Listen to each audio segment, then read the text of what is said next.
தவைக 100 தொகுதிகளில் வெற்றி பெற வாய்ப்புள்ளதாக கருத்து கணிப்புகள் கூறுகின்றன.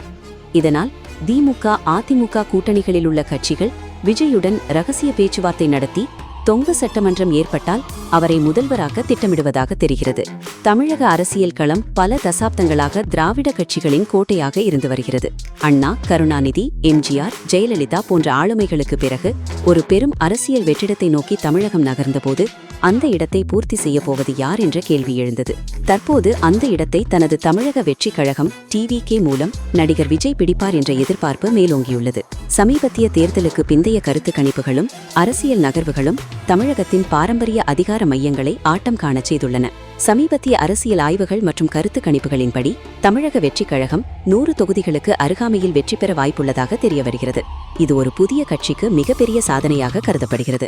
குறிப்பாக இளைஞர்கள் மற்றும் இதுவரை எந்த கட்சிக்கும் வாக்களிக்காத நடுநிலை வாக்காளர்களின் ஆதரவு விஜய்க்கு சாதகமாக திரும்பியுள்ளது.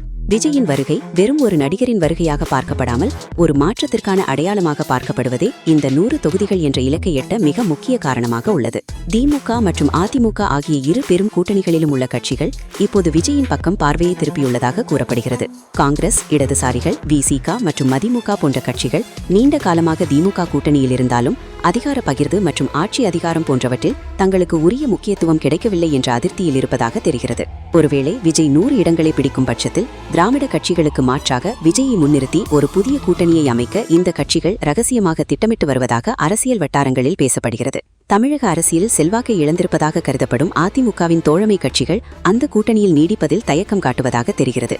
அதே நேரத்தில் பாஜக, பாமக மற்றும் டிடிவி தினகரனின் அமமுக போன்றவை தமிழகத்தில் ஒரு வலுவான மாற்றத்தை விரும்புகின்றன.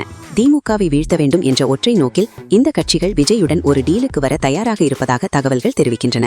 இது தமிழக அரசியலில் அதிமுகவை ஒரு ஓரத்தில் தள்ளிவிட்டு விஜயை முதன்மை போட்டியாளராக மாற்றும் முயற்சியாகும். ஆட்சி அதிகாரத்தில் பங்கு என்ற கோரிக்கையை விஜய் வெளிப்படையாக முன்வைக்கவில்லை என்றாலும் கூட்டணி கட்சிகள் அவரை முதல்வராக்க ஆதரவளிக்க முன்வருவது ஒரு திருப்பு முயற்சியாகும்.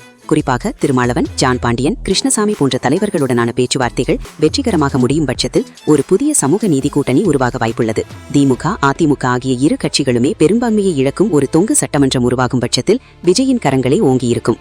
அப்போது மற்ற கட்சிகளின் ஆதரவுடன் விஜய் முதலமைச்சராக பதவியேற்பது தவிர்க்க முடியாத ஒன்றாக மாறும். தமிழக அரசியலில் மாற்றம் என்பது எப்போதுமே திரையுலக பிம்பங்கள் மூலமாகவே நிகழ்ந்துள்ளது. எம்ஜிஆருக்கு பிறகு அந்த மகுடம் இப்போது விஜய்க்கு பொருந்தும் சூழல் உருவாகியுள்ளது. 2026 விஜய் நினைத்தது நடந்தாம். அது 50 ஆண்டுகால திராவிட அரசியலின் போக்கை முற்றிலுமாக மாற்றியமைக்கும். தனது ரசிகர்களை தொண்டர்களாக மாற்றிய விஜய் இப்போது அவர்களை ஒரு பெரும் மக்கள் சக்தியாக மாற்றியுள்ளார். இந்த கட்டுரை குறிப்பிடுவது போல கூட்டணி கட்சிகளின் ஆதரவும் மக்கள் செல்வாக்கும் ஒரு புள்ளியில் இணையும் போது தமிழகத்தின் அடுத்த தளபதியாக விஜய் கோட்டைக்கு செல்வது உறுதி.